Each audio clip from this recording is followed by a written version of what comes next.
नमस्कार विद्यार्थी मित्रांनो, पुन्हा एकदा सर्वांचे स्वागत आहे मराठी सक्सेस की फॉर या यूट्यूब चॅनलवर। तर मित्रांनो, आजच्या व्हिडिओमध्ये आपण चालू घडामोडी 2024 अंतर्गत 16 एप्रिल 2024 या दिवसाचे काही चालू घडामोडीचे प्रश्न हे सोडवून घेणार आहोत। तर मित्रांनो, हे प्रश्न आपल्याला सर्व स्पर्धा परीक्षांसाठी फार महत्त्वाचे असे ठरणार आहेत। व्हिडिओ पूर्ण बघा जेणेकरून आपल्याला व्हिडिओमध्ये फायदा होईल। तर मित्रांनो, चला व्हिडिओला सुरुवात करूया। तर मित्रांनो, या ठिकाणी पहिला प्रश्न आहे, भारताची UPI पेमेंट प्रणाली आतापर्यंत किती देशांनी स्वीकारली आहे? तर मित्रांनो, महत्त्वाचा प्रश्न आहे। खाली आपल्याला 4 पर्याय हे दिलेले आहेत। तर मित्रांनो, याचं जे योग्य उत्तर राहील ते आहे पर्याय 1, 12। पुढचा प्रश्न आहे प्रश्न क्रमांक 2, भारतात 2023 मध्ये किती अब्ज डॉलर नेट बँकिंग व्यवहार झाले होते? तर मित्रांनो, याचं जे योग्य उत्तर राहील ते आहे पर्याय 3, 2.43। पुढचा प्रश्न आहे प्रश्न क्रमांक 3, IPL मध्ये 2 वेळा 5 विकेट घेणारा जसप्रीत बुमराह कितवा गोलंदाज ठरला आहे? तर मित्रांनो, याचं जे योग्य उत्तर राहील ते आहे पर्याय 2, 4। पुढचा प्रश्न आहे प्रश्न क्रमांक 4, आशियाई विकास बँकेने आर्थिक वर्ष 2024 ते 25 साठी भारताच्या GDP वाढीचा दर हा किती टक्के राहण्याचा अंदाज वर्तविला आहे?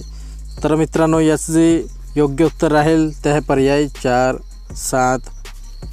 प्रश्न क्रमांक 6 आहे, देशाच्या खाद्यतेलाच्या आयातीत नोव्हेंबर 2023 ते मार्च 2024 दरम्यान किती टक्के घट झाली आहे? तर मित्रांनो, याचं जे योग्य उत्तर राहील ते आहे पर्याय 2, 17।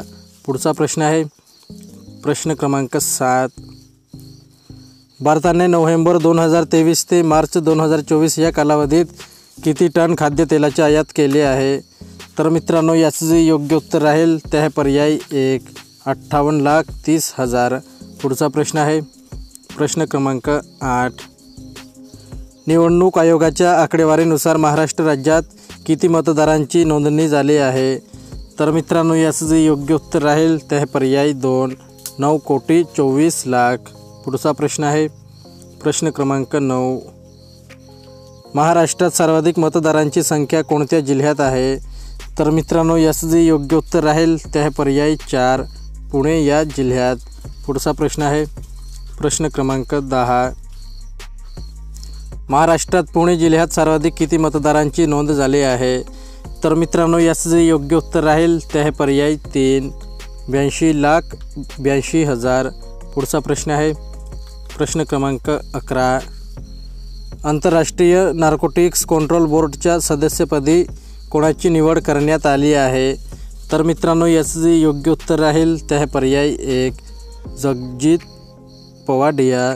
पुढचा प्रश्न आहे प्रश्न क्रमांक 12, राष्ट्रीय सांख्यिकी आयोगाने जाहीर केलेल्या आकडेवारीनुसार देशाच्या औद्योगिक उत्पादनाचा वेग फेब्रुवारीमध्ये किती टक्क्यांवर पोहोचला आहे? तर मित्रांनो, याचं जे योग्य उत्तर राहील ते आहे पर्याय 1, 5.7। पुढचा प्रश्न आहे प्रश्न क्रमांक 13, आर्थिक वर्ष 2023 ते 24 मध्ये औद्योगिक उत्पादन निर्देशांक किती टक्केवर होता? तर मित्रांनो, याचं जे योग्य उत्तर राहील ते आहे पर्याय 3, 5.9। पुढचा प्रश्न आहे प्रश्न क्रमांक 14, देशाचा परकीय चलनसाठा किती अब्ज डॉलरवर पोहोचला आहे? तर मित्रांनो, याचं जे योग्य उत्तर राहील ते आहे पर्याय 2, 648.56।